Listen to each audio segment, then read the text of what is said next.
Hi, I'm Gina Salazar. Welcome back to the Better Arizona Show. Every day, a silent army of Arizonans perform a great labor of love by helping to care for their aging parents, spouses, and loved ones at home. While family caregivers wouldn't have it any other way, they need support. That's why we've invited Dana Kennedy from AARP in to tell us how family caregivers can get the resources and support they need. Welcome, Dana. Thank you. So Dana, what does a typical family caregiver look like, and what kind of challenges are they facing every day? So the typical family caregiver is 49 years old caring for a parent who's usually about 69 years old. They provide about 20 hours of caregiving a week. Wow. Yeah. And they're doing all kinds of things, helping with assistance with daily living. So they could be helping provide meals, help with assistance with dressing, take them to doctor's appointments, shopping, everything that you need to live a quality of life at home.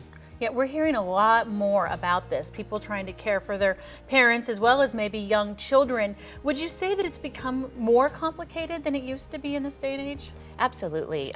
Because of reduction in a lot of services that help people stay at home, the families are now having to do a lot of that assistance.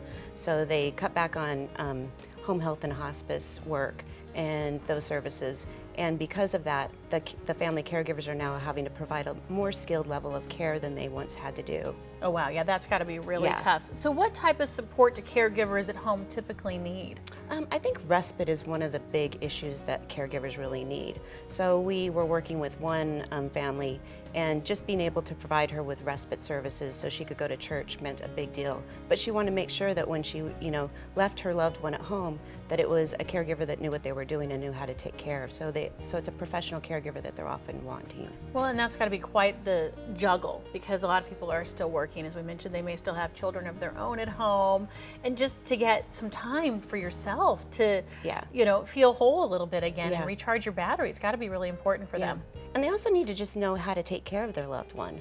If all of a sudden their loved one has a stroke and comes home and they're bedridden, just being able to change the sheets. There's a certain way to do that to make sure that they are able to change them safely, helping them get to the restroom, assisting with any type of assisted device. Sometimes they also have to give shots, take the blood pressure, all of those things that caregivers are having to do nowadays. Unbelievable. Now, to try to help them, AARP is working on the next legislative session to help support some of these family caregivers, right? Yeah, absolutely. We are working to educate our elected officials about providing the assistance and the skills that caregivers need. With the CARE Act is one piece of legislation that we're working on.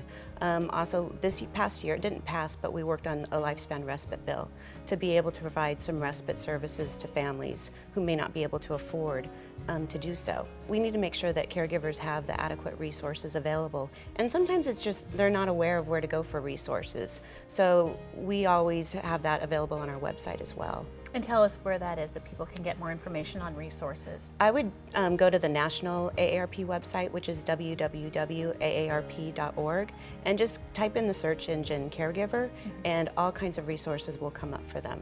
Wonderful. Well, Dana, thank you so much for highlighting this very important topic for us. Thank you. If you are one of the thousands of family caregivers, or if you know someone who could use the support and resources provided by AARP's iHeart Caregivers program, please pick up the phone and give them a call. The Better Arizona Show will be right back.